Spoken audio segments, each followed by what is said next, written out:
tahimik. Walang pasabog, walang video greeting o airport send-off. Pero ang ingay ng kanyang pagdating ay mas malakas pa sa anumang headline dahil ang NBA mismo ang biglang nabigla.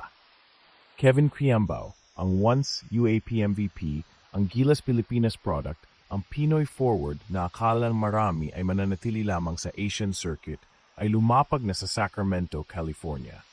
Hindi para magbakasyon, hindi para manood, kundi para ipaglaban ang kanyang NBA dream. At hindi lang basta training camp ang target, may 5 NBA teams na agad na nagpaabot ng workout invites. Ang tanong ngayon, handa na ba ang mundo sa susunod na Pinoy na gugulantang sa Summer League? Mas importante, handa na ba tayong kilalanin na ang NBA dream ay hindi lang reserved para sa mga 7-footers o sa mga American-born talents? Dahil kung babalikan natin ang landas ni Kevin Quiambao, hindi ito fairy tale. Natahimik na binuo, matiyagang hinasa, at ngayon ay marahas na ipinupukpok sa pinto ng pinakamalaking liga sa mundo. Ayon sa ulat ng One Sports, dumating na si Kevin sa Sacramento upang simulan ang kanyang tryouts at potential Summer League integration. Kaagad na naging mainit ang usapan sa mga insider circles, 5 NBA teams ang nagpaabot ng interes. At kung mapapansin mo, wala pang kahit anong Summer League game ang nasisimulan. Bakit siya at bakit ngayon? Dahil may mga scouts at GMs na nakakita ng potential na hindi kayang isalin sa YouTube highlights o TikTok reels.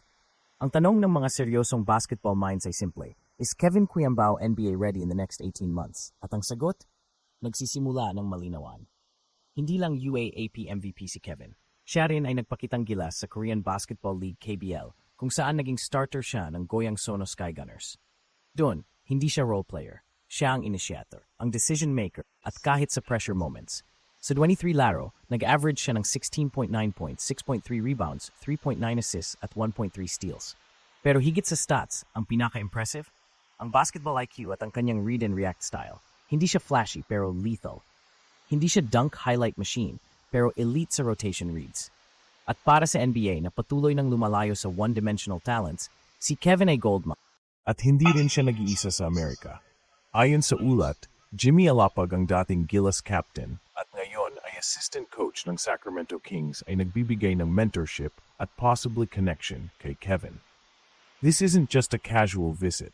May support system, may agenda, at may timing. July is Summer League month at ang mga koponan ay naghahanap ng diamonds in the rough. Hindi lahat ng players sa Summer League ay guaranteed contracts. Karamihan ay naglalaban para sa G League slots, Exhibit 10 contracts, o overseas endorsements. Pero para kay Kevin, kahit hindi siya mapili agad, exposure sa ganitong kaliber ng competition ay literal na game changer. Ang nakakatawang irony, sa social media, halos walang balita, walang trending, walang media hype na katulad ng kay Kai Sotto. Pero sa likod ng katahimikan, may lindol. Ginulat niya ang mundo hindi dahil sa ingay, kundi dahil sa presensyang hindi inaasahan. Isipin mo noong 2023, halos wala sa NBA radar si Kevin. Ang focus ay kay Carl Tamayo, kay Kai, kay Balti Baltazar. Pero ngayon, si Kevin ang unang lumapag sa NBA City. At ang tanong ng mga scouts ay hindi sino yan, kundi how ready is he? May isa pang hindi alam ng marami, si Kevin ay isa sa pinaka-consistent na Gilas players pagdating sa execution. Kahit sa pressure-packed games tulad ng Asian Games at friendlies kontra Latvia at New Zealand, hindi siya umaatras. Laging composed, laging may purpose. At yan ang trait na gustong-gusto ng NBA, low mistake, high efficiency. Hindi mo kailangan gumawa ng 30 puntos. Basta alam mong maglaro sa sistema, may tiyansang tumagal ka.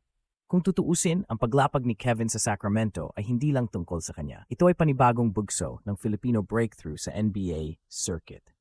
Matapos si Kai Sotto, si Junmar Fajardo na pinanood dati ng scouts, si Japeth Aguilar na nag-tryout noon sa D-League, at si Ray Parks Jr. na naglaro sa G-League. Ngayon si Kevin Quiambao naman ang sumusubok. Pero may kaibahan si Kevin mas bata, mas versatile, at mas evolved sa modern game.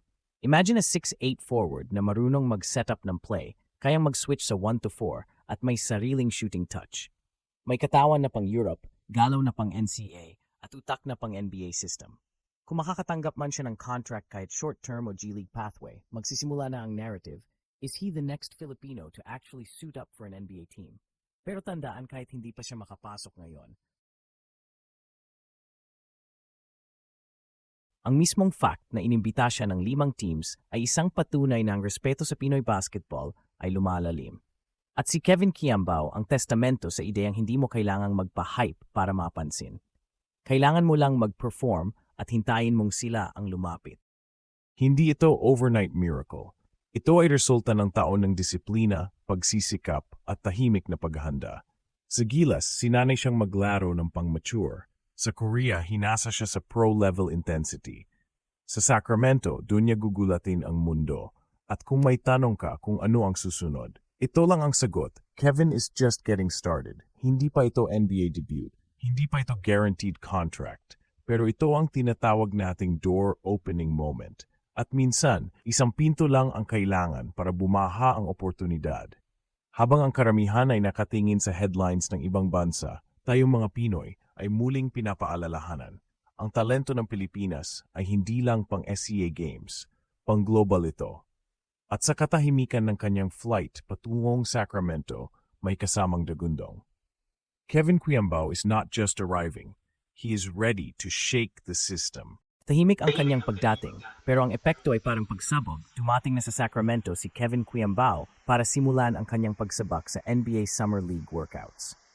Ayon sa ulat ng One Sports, hindi lang basta training camp exposure ang kanyang layunin, may 5 NBA teams na agad ang nagpaabot ng workout invites.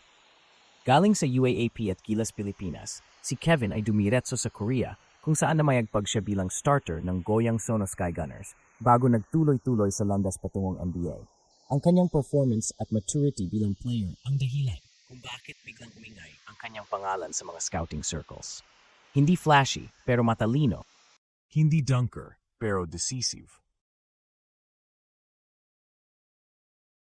Sa kanyang stint sa Korea, nagpakita si Kevin ng all-around game na swak sa modern NBA mula scoring, passing, rebounding hanggang defense.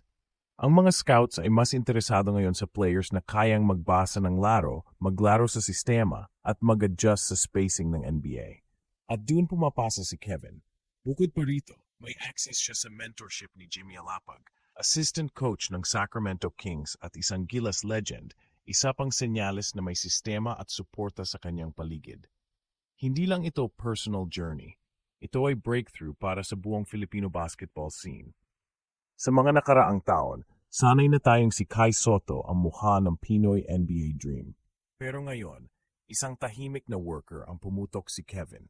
Hindi ito dahil sa hype, kundi dahil sa performance at consistency. Ang kanyang paglapag sa Sacramento ay hindi lang test. Ito ay pinto na maaaring magbukas para sa mas maraming Pinoy sa global basketball stage.